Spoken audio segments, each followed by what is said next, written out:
मायावती और आकाश आनंद, इन दोनों के बीच क्या चल रहा है, ये लगातार चर्चा में है। और इसकी शुरुआत इस तरीके से हुई कि मायावती ने आकाश आनंद के ससुर और बसपा के दिग्गज नेता डॉक्टर अशोक सिद्धार्थ को पार्टी से बाहर का रास्ता दिखा दिया। और उसके बाद एक पोस्ट आता है जिसमें मायावती बताती हैं कि बसपा के उत्तराधिकारी होने की शर्तें क्या है। और तब से आकाश आनंद के बसपा में भविष्य को लेकर सवाल खड़े होने लगे। और इस बीच एक बड़ी खबर सामने आई है कि मायावती की बुलाई एक बैठक में आकाश आनंद मौजूद नहीं। जी हाँ, आकाश आनंद मायावती की मीटिंग से गायब है। क्या ये किसी तरफ इशारा है? दरअसल मायावती ने 2 मार्च को एक बड़ी बैठक, अहम बैठक बुलाई बसपा की, जिसमें सभी प्रदेश के प्रदेश अध्यक्ष के अलावा पदाधिकारियों की समीक्षा बैठक की जाएगी। इस बैठक में मायावती लोगों को संबोधित करेंगी और ये बताएंगी भी कि जनाधार बढ़ाने के लिए बसपा में क्या करना है। लेकिन इस पूरी बैठक की जो चर्चा का विषय उभर कर सामने आया वो ये कि मायावती के भतीजे आकाश आनंद, जो उनके उत्तराधिकारी बताए जाते हैं, जिनको मायावती ने एक बार उत्तराधिकारी घोषित किया था, बाद में उनको वापस पद से हटा दिया, वो यहाँ मौजूद नहीं थे। जी हाँ, मायावती के भतीजे आकाश आनंद इस बैठक में नहीं, जिसकी चर्चा खूब हो रही है। और इस चर्चा के पीछे एक बड़ी कहानी है। इसकी शुरुआत होती है आकाश आनंद के ससुर को निकाले जाने से। जी हाँ, दिल्ली चुनाव के बाद मायावती ने बड़ा कदम उठाया। उन्होंने आकाश आनंद के ससुर और मायावती की करीबी बताए जाने वाले डॉक्टर अशोक सिद्धार्थ को पार्टी से बाहर कर दिया। इसके अलावा उन्होंने आकाश आनंद के करीबी नेता को भी पार्टी से बाहर किया और आरोप लगाया कि ये लोग पार्टी में गुटबाजी कर रहे हैं। यहाँ तक सब ठीक था, लेकिन उसके बाद मायावती ने एक पोस्ट किया और इस पोस्ट में उन्होंने उत्तराधिकारी होने की शर्तें बताई।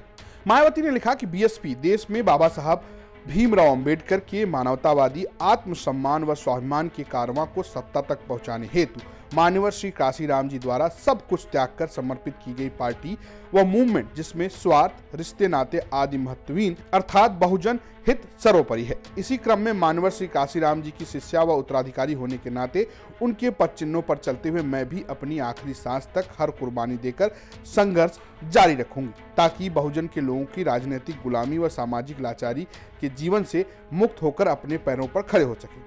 अतः मान्यवर श्री काशीराम जी की तरह मेरी भी जीते जी भी पार्टी व मूवमेंट का कोई भी वास्तविक उत्तराधिकारी तभी जब वह भी श्री काशीराम जी के अंतिम सांस तक उनकी शिष्या की तरह पार्टी व मूवमेंट की हर दुख तकलीफ को उठाकर उसे आगे बढ़ाकर पूरे जी जान में लगा रहेगा। साथ ही देश भर में बीएसपी के छोटे बड़े सभी पदाधिकारियों और कार्यकर्ताओं को भी पार्टी प्रमुख द्वारा निर्देश और निर्धारित अनुशासन एवं दायित्व की पूरी निष्ठा व ईमानदारी के जवाबदेह होकर पूरे तन मन धन से लगातार काम करते रहना जरूरी है। मायावती के इस बयान में, जिसमें खासकर उन्होंने कहा कि मेरे जीते जी उत्तराधिकारी वही होगा जो इस तरीके का व्यक्ति होगा, इसको आकाश आनंद से जोड़कर देखा गया। क्योंकि इससे पहले मायावती ने 2024 लोकसभा चुनाव से पहले आकाश आनंद को न सिर्फ उत्तराधिकारी घोषित किया बल्कि बसपा का नेशनल कोऑर्डिनेटर बनाया, जो उनके भतीजे। लेकिन बीच चुनाव के दौरान मायावती ने इसी तरीके का एक पोस्ट अपने सोशल साइट एक्स पर किया और आकाश आनंद को पद से, उत्तराधिकारी से वापस हटा दिया। लेकिन बाद में आगे उन्होंने वापस आकाश आनंद को नेशनल कोऑर्डिनेटर बना दिया। तो कुल मिलाकर ये लगा कि मायावती और आकाश आनंद के बीच एक किस्म से उस तरीके का लाइनअप नहीं बन पा रहा जिस तरीके की उम्मीद की जा रही थी बसपा द्वारा। अब देखना ये होगा कि अब जब ये चीजें थोड़ी और उभर कर सामने आ रही हैं, तो ऐसे में मायावती के इस बैठक में, जिसमें इस सब कुछ होने के बाद जब एक मायावती ने बैठक बुलाई और उसमें आकाश आनंद का ना होना ये किस ओर इशारा कर रहा है, इसको लेकर क्या कुछ होता है ये देखना बहुत दिलचस्प होगा। हालांकि चर्चा एक और बात की है, वो है ईशान आनंद को लेकर, जो हैं तो आकाश आनंद के भाई, बीच में वो मायावती के जन्मदिन के मौके पर नजर आए थे। सोशल मीडिया और सियासी गलियारे में उसको लेकर भी चर्चा होती रहती है। लेकिन मायावती और आकाश आनंद के रिश्ते कैसे हैं, क्या पार्टी में उनकी स्थिति वैसी बनी रहेगी, इसको लेकर तमाम सवाल खड़े हो रहे हैं। आपको क्या लगता है हमें कमेंट बॉक्स में जरूर बताइएगा। ये स्टोरी भेजी थी लखनऊ से हमारे सहयोगी संतोष शर्मा ने। देखते रहिए यूपी तक। नमस्कार।